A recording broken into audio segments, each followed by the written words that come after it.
Fala aí pessoal, tudo bem? Aqui é o Felipe e na aula de hoje a gente vai fazer uma breve revisão e um exercício sobre lei de Coulomb. Então, vamos falar um pouquinho mais sobre essa lei. A lei de Coulomb, ela fala basicamente de como se trata a interação entre duas partículas carregadas, entre duas cargas elétricas, ok? A lei de Coulomb a gente usa pra caramba na parte de física 3, né? Basicamente, 99% dos conceitos na parte de elétrica são tirados dessa lei de Coulomb, né? Que a gente vai fazer nos exercícios. Então a gente tem que saber um pouquinho mais sobre a interação entre as partículas, ok? Essa interação ela vai se dar através dessa lei, então a gente tem que lembrar um pouquinho mais como é que a gente faz na questão da lei de Coulomb entre partículas de cargas iguais e cargas diferentes. Então, aqui eu já tinha feito o desenho, duas partículas de cargas iguais, aliás, cargas positivas, certo? Q1 e Q2. O valor da carga não precisa ser igual, mas se ela é positiva ou negativa, vai importar para a gente. Então, nós temos Q1 positivo e Q2 positivos. A gente tem que lembrar que cargas positivas, elas serão, tentarão se afastar uma das outras, ou seja, essa carga vai tentar se movimentar para a esquerda e esta carga vai tentar se movimentar para a direita. Esta carga aqui vai sofrer a força F1 da carga 1 e essa carga a força F2, que seria relacionada à interação da carga 2 com a carga 1.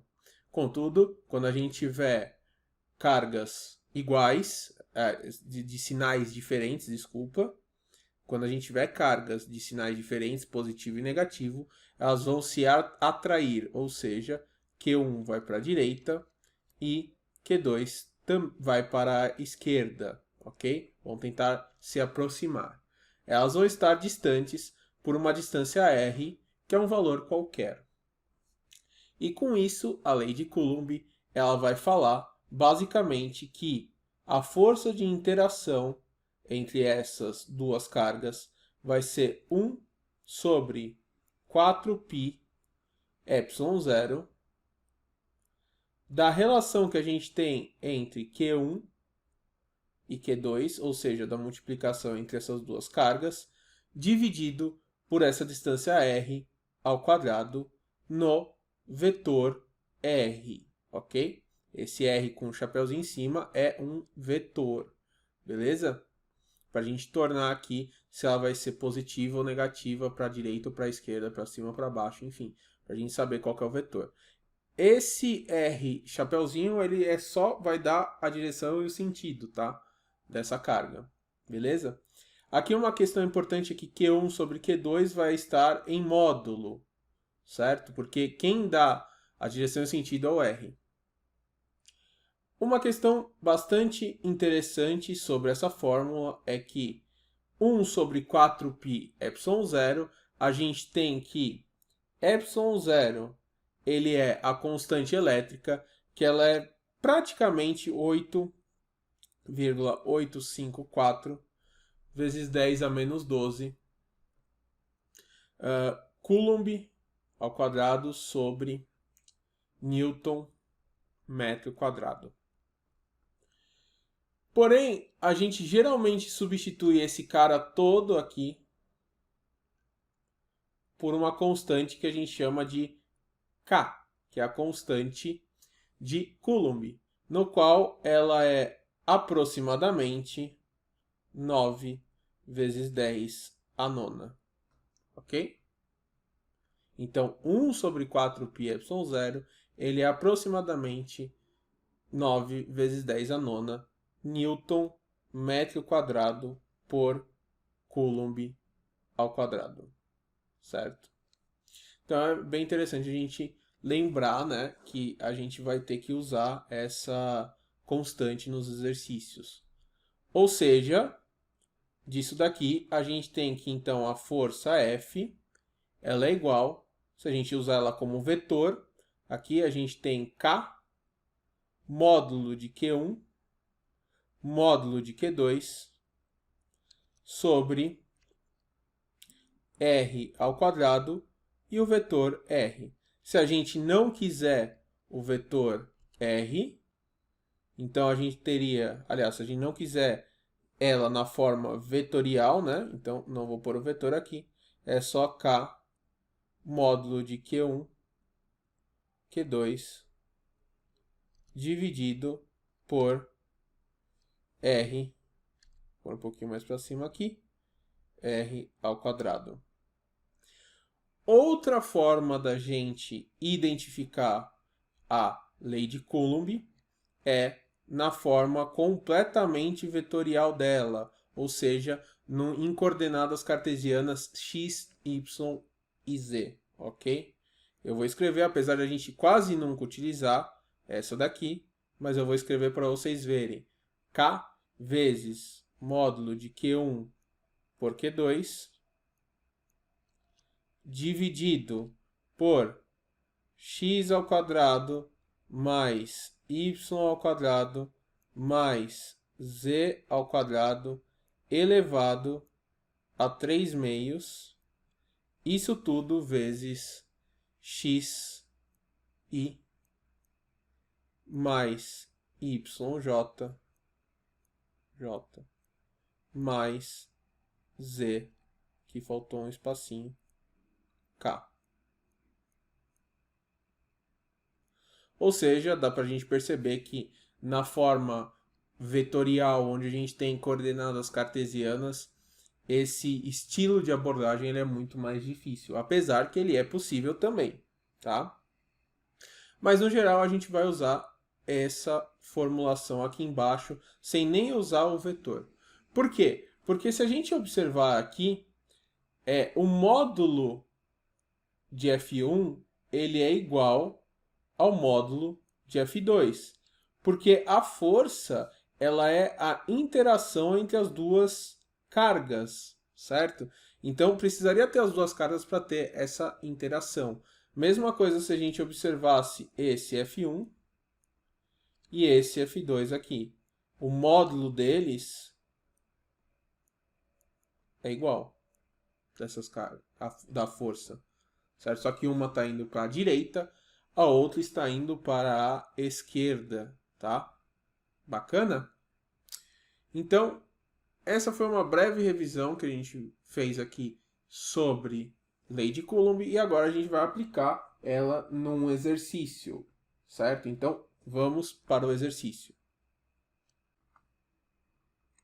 No exercício, ele diz o seguinte: considere a distribuição de 3 cargas elétricas nos vértices de um triângulo equilátero de lado D, conforme ilustra o esquema. Eu reproduzo o esquema aqui para a gente poder utilizar ele.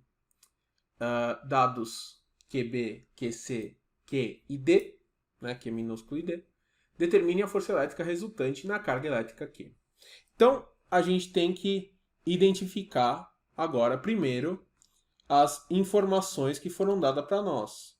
Uma questão importante aqui, eu vou fazer aqui o QC em vermelho, eu não tinha feito antes, porque ele é negativo. Então, a gente vai ter QB igual a 40.000 nanocoulombs. A gente tem que o QC é igual a menos 40.000 nanocoulombs. A gente tem que o Q ele é mais 1 nanocoulomb. E a distância D é 0,3 metros, ou 30 centímetros, né?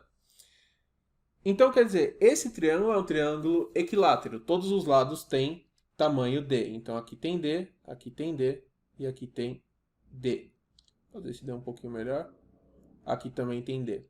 Portanto, se é equilátero, todos os ângulos aqui são ângulos de 60 graus.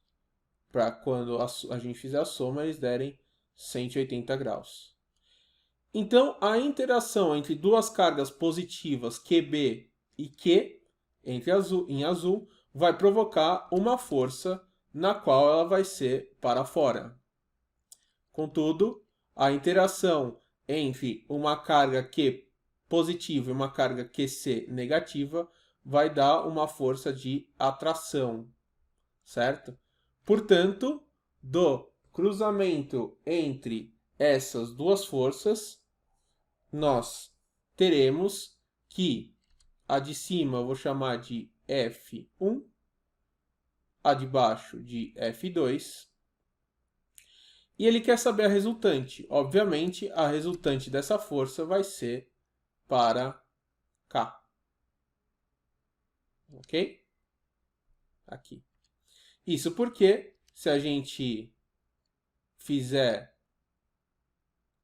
um retângulo, nesse cara aqui vai dar que a força vai ser para a direita. Então, essa é a força resultante R. É esse cara que nós queremos calcular. Se vocês não conseguirem visualizar isso daqui, primeiro calcula F1 e F2 e depois a gente vai mostrar a decomposição dessas forças, ok? Então vamos lá, vamos calcular F1.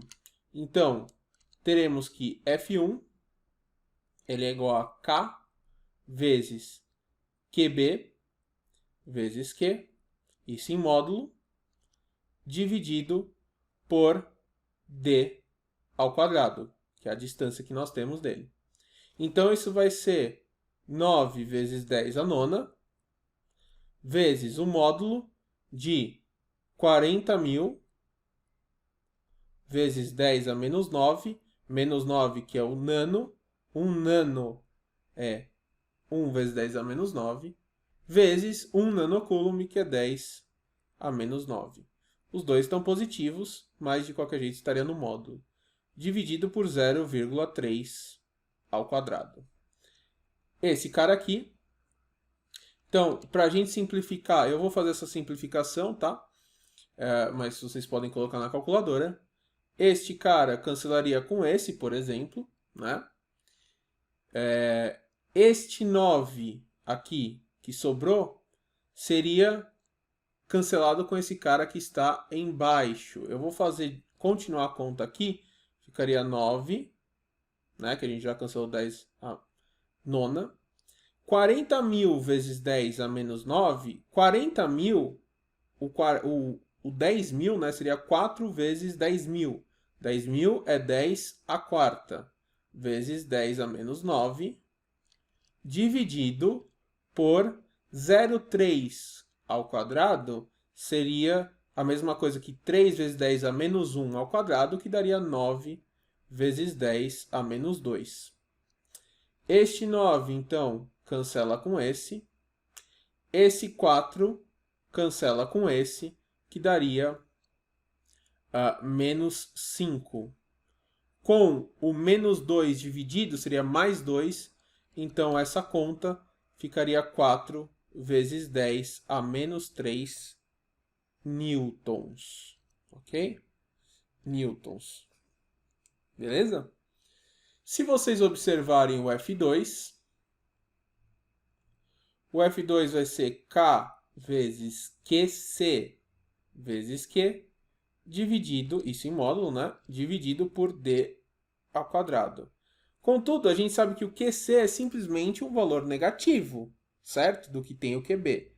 Portanto, essa conta vai ser a mesma, já que a gente está fazendo em módulo, ela vai dar 4 vezes 10 a menos 3 newtons também. Vocês podem fazer ela se vocês quiserem, mas ela tem que dar o mesmo valor, porque é tudo igual, e ainda quando a gente coloca no módulo, sai positivo esse valor, que deveria ter saído de dentro, menos 4 vezes 10 a quarta, vezes 10 a menos 9. Porém, como está sendo em módulo, ele vai ficar mais 4 vezes 10 a quarta, vezes 10 a menos 9. Ok? Lembrando que o módulo só tira o negativo da carga, não dos 10 a menos 9. Certo? Então, daqui a gente tem as duas forças F1 e F2. Portanto, a gente agora tem que fazer a decomposição desse triângulo.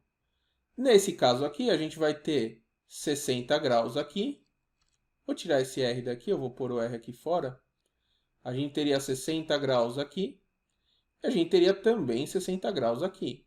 Parte de trigonometria, né? Este ângulo é o mesmo que tem aqui dentro, 60. E este ângulo é um alterno interno deste ângulo aqui, ok? Então, é tudo 60 graus que a gente tem aqui. Portanto, se a gente pegar o ponto A, que seria esse daqui, a gente teria para cima uma força F1. Para baixo, a gente teria uma força F2. Com ângulos aqui, vou fazer em preto, com ângulos aqui de 60 graus. Ou seja, uma parte dessa força F2 vai para baixo, vou pôr ela em preto, e uma parte dela da F1 vai para cima. O componente que vai para cima e para baixo vai ser F2 vezes seno de 60, e aqui F1 seno de 60, ok? Escrever um pouquinho melhor esse F1 seno de 60, aqui, F1 seno de 60, beleza? E uma parte vai para a direita. Agora eu vou fazer aqui em azul e vermelho, tá? Eu vou tirar esse ângulo de 60 graus aqui, porque está me atrapalhando essas coisas todas, mas lembre que o ângulo é de 60 graus, ok? Então, o F1 vai ter uma parte para cá, que vai ser F1 vezes cosseno de 60. E o F2 vai ter uma parte aqui, que vai ser F2 vezes cosseno de 60. Certo? Então, desse cara que eu desenhei aqui no ponto A, a gente pode fazer a conta em x, e nós vamos ter quem? A resultante em x, então vai ser igual a F1 vezes cosseno de 60 mais F2 vezes cosseno de 60. Porém, F1 e F2 têm o mesmo valor, certo? Então eu vou chamar os dois de F. Então vai ser 2 vezes F vezes cosseno de 60. Cosseno de 60 vale meio. Portanto, isso vai ser igual a F, que vai ser igual meio vezes 2 dá 1, né? Então, F, que vai ser igual a 4 vezes 10 a menos 3 newtons para a direita, ok? Se a gente pegar esses valores em y, teria que dar zero, né? Porque a gente viu lá que a resultante é totalmente para a direita, mas vamos fazer a conta para provar isso. Então, a gente teria que RY é igual a F1 vezes seno de 60 menos, que está para baixo, certo? F2 está para baixo, F2 vezes seno de 60. Ou seja, o RY vai ser igual a F vezes seno de 60 menos F vezes seno de 60, que é igual a zero. Portanto, a nossa resultante final, ela é a raiz quadrada de Rx ao quadrado mais Ry ao quadrado. Como Ry é zero, então Rx, raiz de Rx ao quadrado é o próprio Rx. Então a gente tem que R ele é igual a 4 vezes 10 a menos 3 newtons para a direita. Se fossem coordenadas cartesianas, seria no eixo I. Ok? Ele não pede em coordenadas cartesianas, ele só pede intensidade, direção e sentido. Dá para a gente indicar assim. Beleza, gente? Então, um exercício aí sobre lei de Coulomb. Espero que vocês tenham gostado. Um grande abraço para vocês e até a próxima. Valeu!